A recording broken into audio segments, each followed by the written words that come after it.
El viernes 13 se ha considerado durante mucho tiempo una fecha que la gente ve como una excusa para realizar actividades temáticas aterradoras, como ver películas de terror. Pero si se dice que el viernes 13 da mala suerte, es por algo. Y si no te cuento estos sucesos reales. En la historia de Tupac Shakur, más conocido como un nombre artístico, ya que Tupac era un rapero estadounidense ampliamente considerado como uno de los más influyentes y raperos exitosos de todos los tiempos.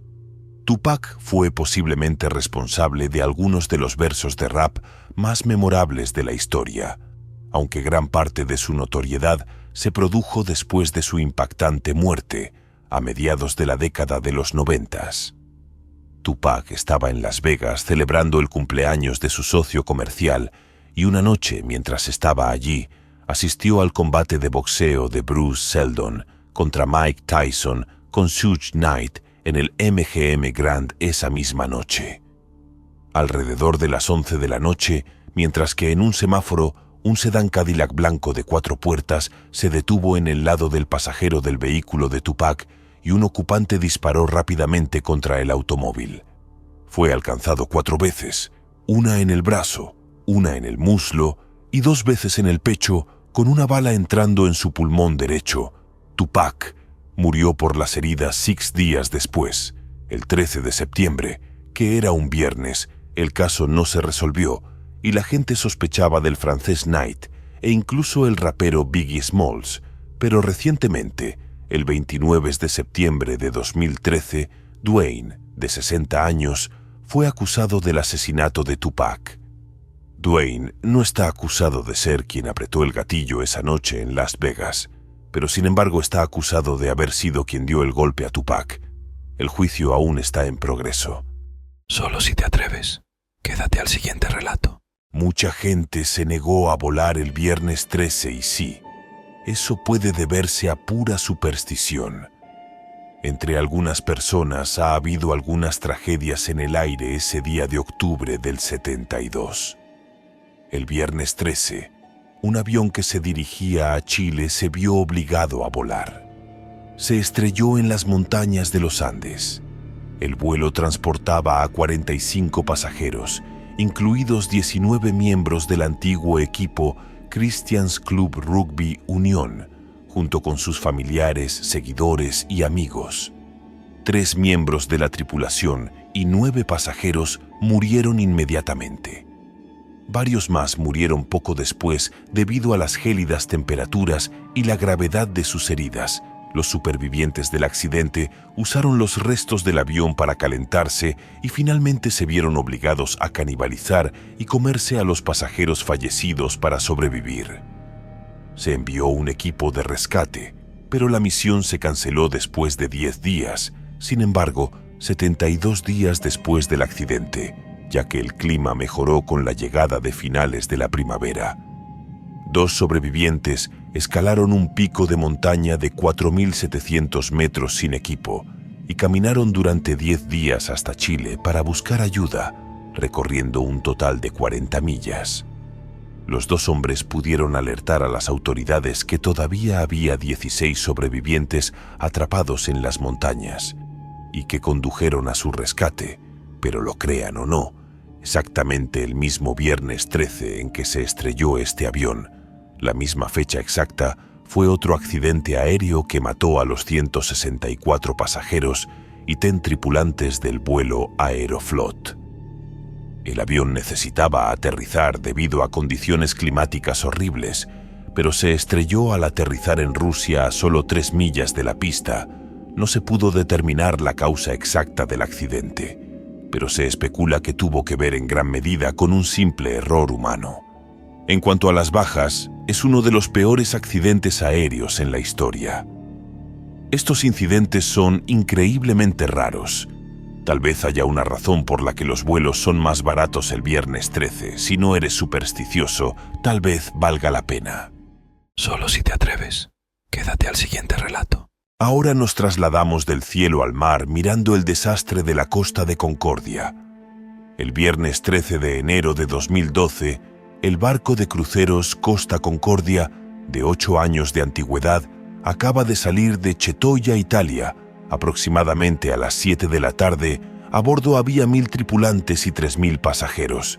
Cuando el Concordia se acercó a la isla Gilio, varias horas después se desvió de su rumbo estándar, acercándose a la pequeña isla toscana para un saludo marítimo que incluyó que el crucero hiciera sonar su bocina para lucirse. Para los espectadores en tierra, el Concordia había actuado varias veces en el pasado, pero el área era conocida por afloramientos rocosos y en algún momento se notó tal formación en la trayectoria del barco. Francesco Scatino, el capitán, ordenó un cambio de rumbo, pero supuestamente debido a problemas de idioma, los timoneles indonesios dirigieron el barco en la dirección opuesta. Tardaron poco más de 10 segundos en corregir la maniobra y la proa del barco finalmente se despejó, pero la popa chocó con el arrecife aproximadamente a las 10 de la noche. El daño ya estaba hecho. El lado de babor del Concordia había sufrido un desgarro grande, lo que provocó que el barco se inclinara y luego se hundiera parcialmente. Aterrizó de manera desigual en una cornisa submarina, aunque un esfuerzo de rescate de 6 horas llevó a la mayoría de los pasajeros a tierra. 33 personas murieron, 27 pasajeros, 5 tripulantes y posteriormente varios miembros del equipo de salvamento. Una investigación se centró en las deficiencias y los procedimientos seguidos por la tripulación del Concordia y las acciones del capitán Francesco, que abandonó el barco prematuramente, dejando atrás a unos 300 pasajeros a bordo del barco que se hundió, la mayoría de los cuales fueron rescatados por helicópteros o lanchas a motor en la zona Scatino. Fue declarado culpable de homicidio involuntario y sentenciado a 16 años de prisión a pesar de recibir críticas. Costa Cruceros y su empresa matriz Carnival Corporation no enfrentan cargos penales. El costo total del desastre, incluida la compensación a las víctimas, reflotamiento, remolque y desguace, se estiman en 2.000 millones, más de 3 veces el costo de construcción original del barco. La línea de cruceros ofreció una compensación a los pasajeros para pagar todos los daños, incluido el valor del crucero. Solo 1/3 de los supervivientes aceptaron la oferta. Solo si te atreves. Quédate al siguiente relato. David Anthony McGreevy nació en Southport, Inglaterra en 1950.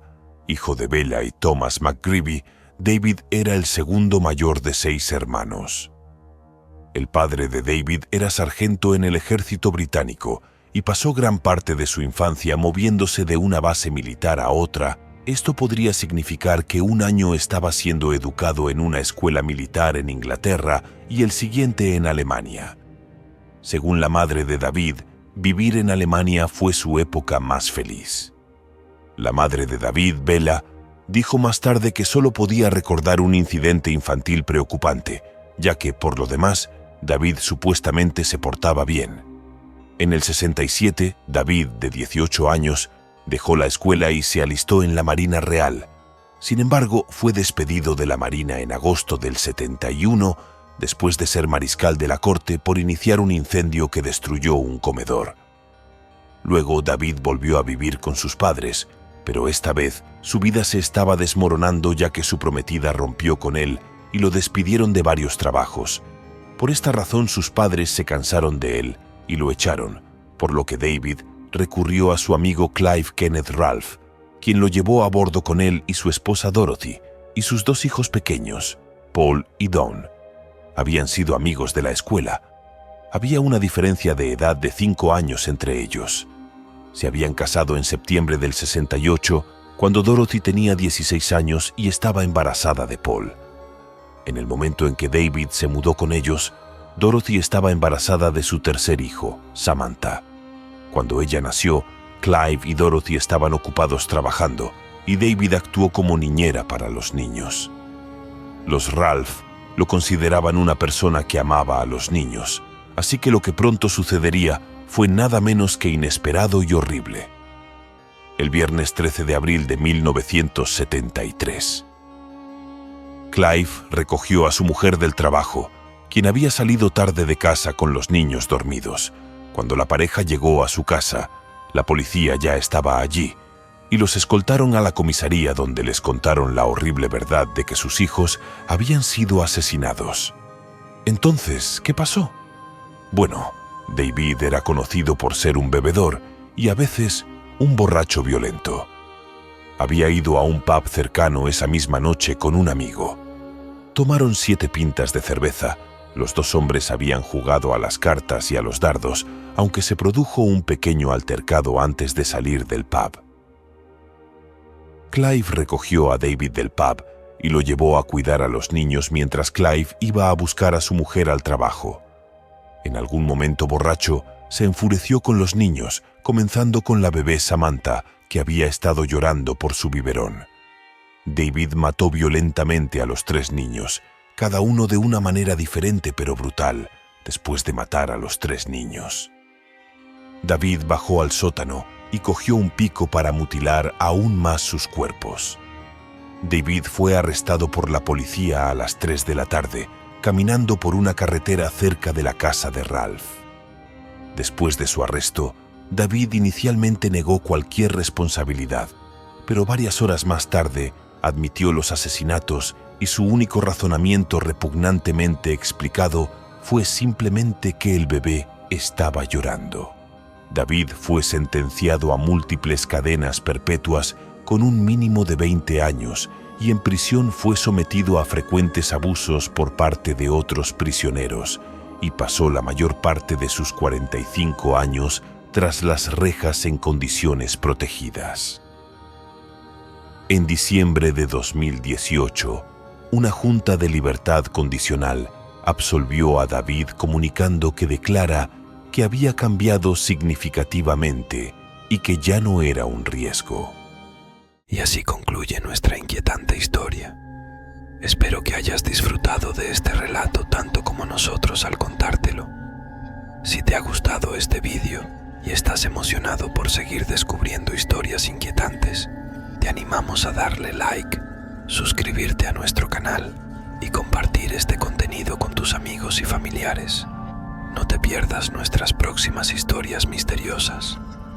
Si tienes alguna pregunta o algo que te inquiete en el mundo oscuro, déjanos un comentario a continuación. Nos encantaría saber tus sugerencias. Gracias por acompañarnos en este recorrido y por ser parte de nuestra comunidad del miedo. Hasta la próxima historia.